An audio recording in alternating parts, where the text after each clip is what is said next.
सुप्रभात बच्चों। Online classes में मैं दीपक शर्मा भुवनेश बाल विद्यालय की ओर से आप सभी का हार्दिक स्वागत करता हूँ। पिछली क्लास में हमने बात की थी कवि हरिवंश राय बच्चन द्वारा रचित कविता दिन जल्दी जल्दी ढलता है के बारे में। मुझे आशा है कि आपको वो कविता अच्छे से समझ में आ गई होगी।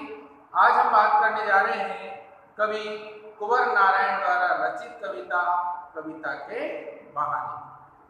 इस कविता के माध्यम से हम जान पाएंगे कि वास्तव में कविता का क्या महत्व होता है और कविता की तुलना किससे की जा सकती है और किससे नहीं की जा सकती है और एक श्रेष्ठ साहित्य का हमारे जीवन में क्या महत्वपूर्ण योगदान हुआ करता है वह भी हम इस कविता के माध्यम से समझेंगे।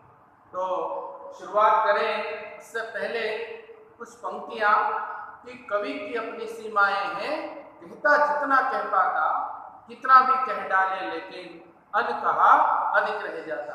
अर्थात कवि की तो अपनी कुछ लिमिटेशंस होती है, कुछ सीमाएं होती है।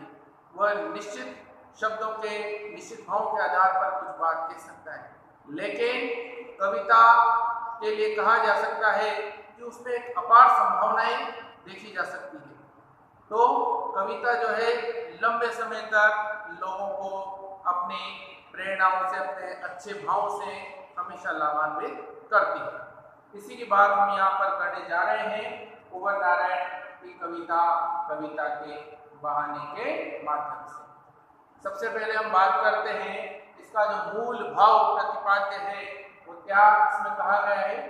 कविता के बहाने कविता कवि के कविता संग्रह इन दिनों से ली गई है। ये कविता इनके काव्य संग्रह इन दिनों से ली गई है। आज के समय में कविता के अस्तित्व के बारे में संशय हो रहा है और यह आशंका जताई जा रही है कि यांत्रिकता के दबाव से कविता का अस्तित्व नहीं रहेगा। ऐसे में यह कविता की अपार संभावनाओं को टटोलने का एक अवसर देती है। यह कविता एक यात्रा है जो चिड़िया फूल से लेकर बच्चे तक की है। एक और प्रकृति है, दूसरी ओर भविष्य की ओर कदम बढ़ाता बच्चा। कवि कहता है कि चिड़िया की उड़ान की सीमा है, फूल के खिलने के साथ उसकी परिणति निश्चित है। परिणति मतलब उसका जो अंत है वह निश्चित है, लेकिन बच्चे के सपने असीम होते हैं। असीम मतलब जिसकी कोई सीमा नहीं होती है। बच्चों के खेल में किसी प्रकार की सीमा का कोई स्थान नहीं होता है।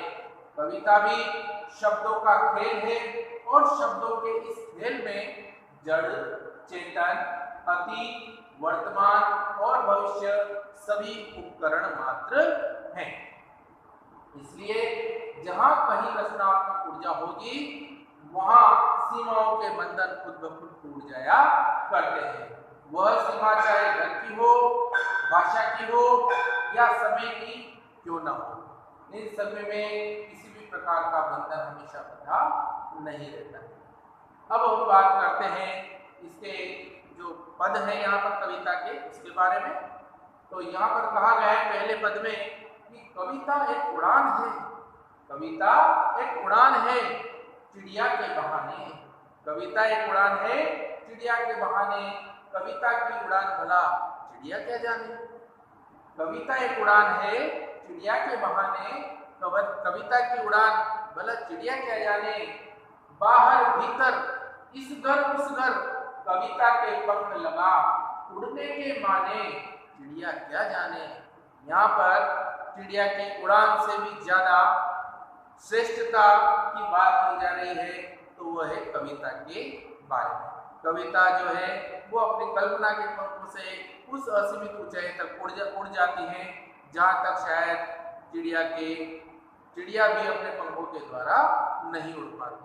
तो चिड़िया की उड़ान की तो एक निश्चित सीमा है, वो एक निश्चित ऊंचाई तक ही अपने पंखों के माध्यम से उड़ सकती है, लेकिन कविता अपने कल्पनाओं के पंखों पर सवार होकर और उस असीमित ऊंचाई तक उड़ सकती है जहां तक शायद चिड़िया सोच भी नहीं सकती। तो यहाँ पर कविता की उड़ान की तुलना चिड़िया की उड़ान से की गई है, लेकिन इसमें श्रेष्ठ कौन है? इसमें कविता की उड़ान को चिड़िया की उड़ान से भी श्रेष्ठ बताया गया है। तो बाहर भीतर इस घर उस घर, अर्थात ये कहते हैं कि जहां न पहुंचे रवि वहां पहुंचे कवि। कवि जो है वो अपने कल्पनाओं के माध्यम से गहराई से गहराई तक और ऊंचाई से ऊंचाई तक जा सकता है, और शायद चिड़िया वहां के बारे में सोच भी नहीं सकती। इसीलिए कविता नए नए भावों के साथ हमारे सामने प्रस्तुत होती है और हम लोग उसका आनंद प्राप्त करते हैं। तो इस बात को चिड़िया क्या जाने कि कविता के पंख लगाकर कैसे उड़ा जाता है। कविता के पंख लगाकर उड़ना तो कोई किससे सीखे? वो तो कविता से ही सीखा जा सकता है। तो कल्पना के पंख लगाकर चिड़िया असीमित ऊंचाई तक उड़ती है, जिस तक शायद चिड़िया कभी भी नहीं पहुंच सकती। तो इस पद का मतलब यहाँ पर यही है कि कविता जो है उसकी उड़ान असीमित हुआ करती है, जो शायद चिड़िया की नहीं हो। अगला पद देखते हम लोग। कविता एक खिलना है फूलों के बहाने, कविता का खिलना भला फूल क्या जाने, बाहर भीतर इस घर उस घर, बिना मुरझाए महकने के माने, फूल क्या जाने। अब इस यहाँ पर बात की गई है फूलों की। पहले बात की गई थी कविता की तुलना चिड़ियों से की गई। अब बात करते हैं यहाँ पर फूल से। हम जानते हैं कि फूल एक निश्चित समय पर खिलते हैं और निश्चित समय पर उनकी परिणति निश्चित है, अर्थात मुरझा भी जाते हैं। कुछ समय तक वो लोगों को अपनी खुशबू प्रदान करते हैं, सुगंध फैलाते हैं, लेकिन उनका भी एक अंत निश्चित है। लेकिन बिना मुरझाए कैसे खिला जाता है, इस बात को फूल भी नहीं जानते। वास्तव में इस बात को कौन जानता है? इस बात को तो केवल कविता ही जानती है। तो कविता भी फूलों की तरह ही खिलती है, अर्थात जब कविता का निर्माण होता है, जब अच्छा साहित्य सामने आता है कविता के रूप में, तो वह लोगों को लंबे समय तक लाभान्वित करता है, लंबे समय तक प्रेरित करता है। जैसे एक फूल है वह लोगों को निरंतर सुगंध प्रदान करता है, अपनी खुशबू से महकाता है, उसी प्रकार से अच्छा साहित्य लोगों को लंबे समय तक लाभान्वित करता है। तो यहाँ पर फूल और कविता में ये समानता यहाँ पर व्यक्त की गई है, लेकिन जब श्रेष्ठता की बात की जाएगी तो वहाँ पर कविता की ही श्रेष्ठता हमारे सामने नजर आती है हमें, क्योंकि कविता लंबे समय तक खिली रहती है, वो कभी मुरझाती नहीं है। अच्छा साहित्य कभी नहीं मुरझाता, अर्थात उसका कभी समापन नहीं हुआ करता है।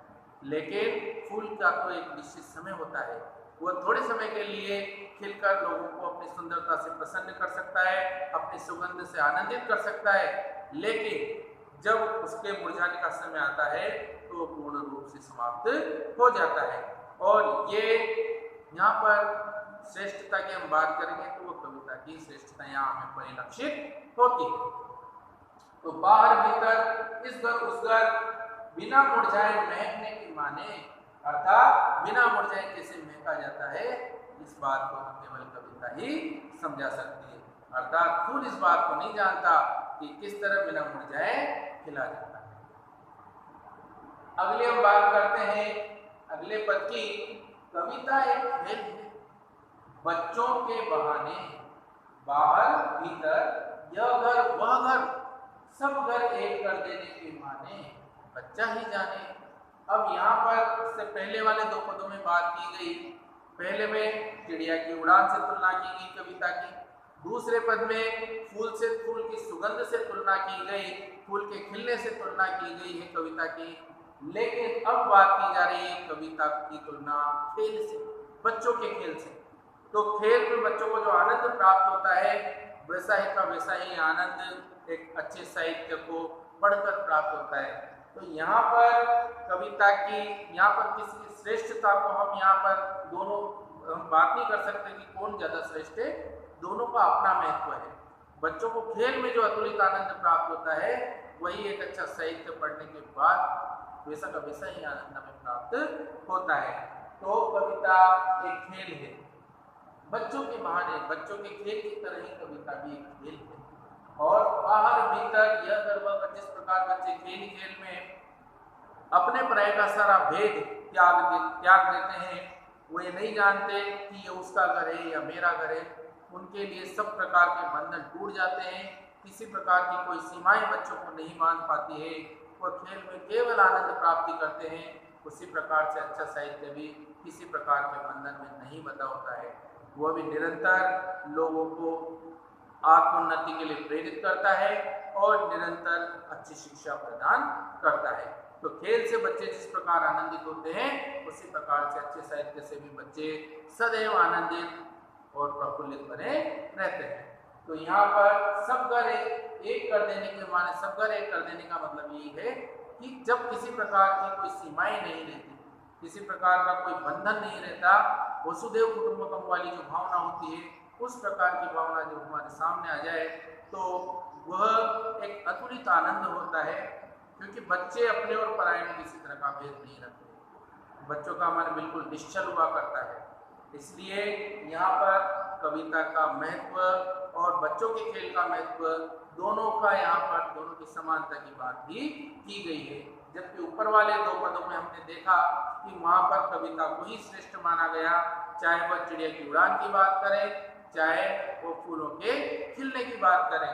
तो उन दोनों में तो कविता को श्रेष्ठ बताया गया है। लेकिन जब हम बच्चों के खेल की बात करते हैं तो वहां पर समानता प्रकट की गई है। अर्थात बच्चों के खेल से भी किसी की तुलना नहीं की जा सकती, समानता की जा सकती है। तो वही यहाँ पर कविता के लिए की गई। तो इस कविता के बहाने जो कविता है, इसको शायद लिखने का उद्देश्य कवि का ये रहा है कि हम जो यंत्रवत होते जा रहे हैं आज के समय में, कविता के बारे में जिस प्रकार के प्रश्न चिन्ह लगाए जा रहे हैं, उसको दूर करने का कवि का एक प्रयास है कि कविता वास्तव में होती क्या है। कविता के माध्यम से बच्चे किस प्रकार से लाभ प्राप्त करते हैं और जो भी पाठक, जो भी श्रोता, वो कविता से किस प्रकार अपने आप को जस्वित बना सकते हैं, उसका यहाँ पर कवि ने एक झलक दिखाने की कोशिश इस कविता के माध्यम से की। तो मैं समझता हूँ कि आपको ये कविता अच्छे से समझ में आ गई होगी और इससे संबंधित जो वर्कशीट है उसका लिंक आपके डिस्क्रिप्शन बॉक्स में आपको मिल जाएगा इस YouTube चैनल में। तो आप लोग उस पर जाकर और चैनल को सब्सक्राइब करें और उसके साथ ही उस लिंक को ओपन करके और उससे संबंधित प्रश्न उत्तर भी अपने कॉपी में करें। और किसी भी प्रकार की परेशानी हो या किसी प्रकार के आपके प्रश्न हो, वो आप ऑनलाइन क्लास के माध्यम से पूछ सकते हैं या फिर आप व्हाट्सएप पे भी उसका आप लोग वहाँ पर उल्लेख कर सकते हैं। इसी के साथ बहुत बहुत धन्यवाद। अगली क्लास में मिलेंगे।